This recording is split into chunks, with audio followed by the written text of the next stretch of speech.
Good afternoon, ladies and gentlemen. As Paul indicated, I'm going to talk about the New South Wales component of what we've been doing for the last 2.5 years in this project, Southern Livestock Adaptation 2030. Now, as you walked in, you would have been given a flyer. This is a national project. It winds up in June this year, and in May there will be an event here in Canberra where the results of the whole national project will be presented to everyone, and we'd like to see many there as possible. Why did this project even get off the ground? In the mid-2000s, there was a lot of talk about climate change to producers, and that discussion was always on, or in terms of, there's going to be change in rainfall, there's going to be change in temperature. No one should have been really surprised that producers really didn't pick up on that, because especially from a livestock production point of view, that tells a producer nothing. Livestock producers grow grass. What they're really interested in is what's going to change the grass production, what's going to change the stocking rates. That's the information they need. And that's what they really came back to us sort of in 2008. Don't come out and talk to us about changes in a couple of variables. What we want to know is how the critical factors change in our enterprise and how they change in our location. So that's what really drove this work to get off the ground. It's not about trying to convince people of whether man is influencing climate. That's not part of it. What it was about is if there is a change of this magnitude, what's going to be the impact in a range of locations. People wanted to know what's the impact and then what can I do about it. Now, the project logic we use, and this applied right across Australia in doing it, we select a town, we then go and grab the local weather and soil data that is representative of that area. We run a livestock system, and in the project we did cattle, sheep, meat and wool, but obviously I'm only going to talk about the wool component today. And we ran that for a base period of 1970 to 1999. Now, in doing that, this work's all done in models, because if we're trying to look forward, there's no other way to do it. Now, we've used, in the high rainfall area of New South Wales, we've used GrassGrow from CSIRO, and in the Western Divisions, we've used the Queensland model GRASP. We have to establish a base period to compare against, and the internationally accepted base period for this sort of work is that 1970 to 1999. And then we grab some information out of that which we're going to compare against. Animal production factors, stocking rate, environmental factors. We put in, just go back, stocking rates in all this has been set by ground cover. So what we're trying to do now, in the past and going ahead, is put the same amount of grazing pressure onto the pasture. We all know that we need to maintain pasture, we all know we need to maintain soil. So the way we've ensured that we don't end up with NRM negatives in the situation is that the stocking rates are set at the same level of ground cover. So we place the same amount of pressure on the system.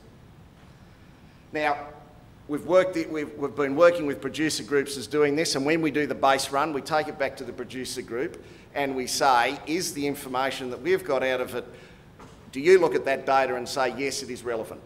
Now, not many people can accurately remember what happened between 1970 and 1999. So in fact, we use the period 2000 to 2009 as the reference point, because people can remember that. If a group says, no, the information you put up is not realistic, we go back to the drawing boards. Now, I had one group down at Warcool where we could never get what I could produce and what they wanted the same, so we walked away. But the other ones, the producers have given us the tick. Yes, what you've produced for this area is something we think is realistic. Then we take, we up the CO2 level, because that's a given. You've most likely heard about CO2 fertilisation. That's built into the model, and it is important. It is helping us out. But then we've got to get future weather data. These models run on daily weather data. So we've used GCM, global circulation models. We've downscaled that to get 30 years of weather at 2030. So 2030 is our time frame, and we get these models to generate us 30 different years of weather data. We've used 4 GCMs. They're the 4 GCMs which the technical report back in 2007 indicated had the highest skill level at hindcasting Australia's climate between 1970 and 2000. So these global circulation models have produced data from 1960. So you can actually compare what the models have predicted compared to what actually happened. And we've used the 4 models that did the best job for Australia. So effectively, when we do a run for the future, we're running 4 models times 30 years. So there's 120 years of possible weather for the 2030, and we'll then look at the impact compared to history. Now, a couple of things about plant growth, because as I said, livestock producers, there's temperature. What grows grass? CO2, we know that's going to increase. We've included that, the effects of that in the model. There's nothing to indicate sunlight hours are going to change, so that stays there. The decline in rainfall is what the global circulation models have indicated, a variation. Temperature is important because temperature works 2 ways. We've got to remember that a lot of the pasture species we grow, all pasture species have a lower and upper temperature threshold. And if things get warmer, that's a benefit at the low end. They start growing better. But at the high end, we could get situations where temperatures, even though there's moisture in the soil, the temperatures actually get above the threshold of the plants and the plants shut down. So temperature can affect 2 ways. But without a shadow of a doubt, the biggest thing that's had an impact is the combined impact of less rainfall and changes in temperature on the available soil water in the ground. That's really what drives it, and that's what's knocked back production. Now, here are 7 locations across New South Wales, and they will be all the same 7 locations in the same order for the rest of these slides.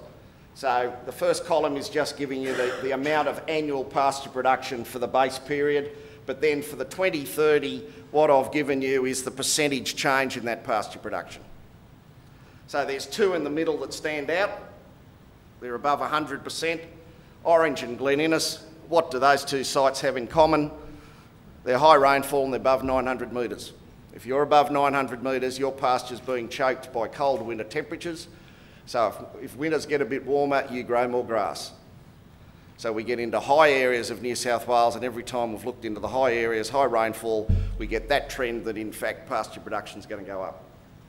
And then the other locations around New South Wales, we see local ones, Yass and Goulburn, a decrease of 7%, Trangie in the central west, 14%, Narromine in the Riverina, very wet at present, hit the hardest, and Cootamundra, a drop off of 5%. So that's what's happened to pasture production, and those figures are the average of the 4 GCMs. I'll show you what individual GCMs came up with later, but that's the average.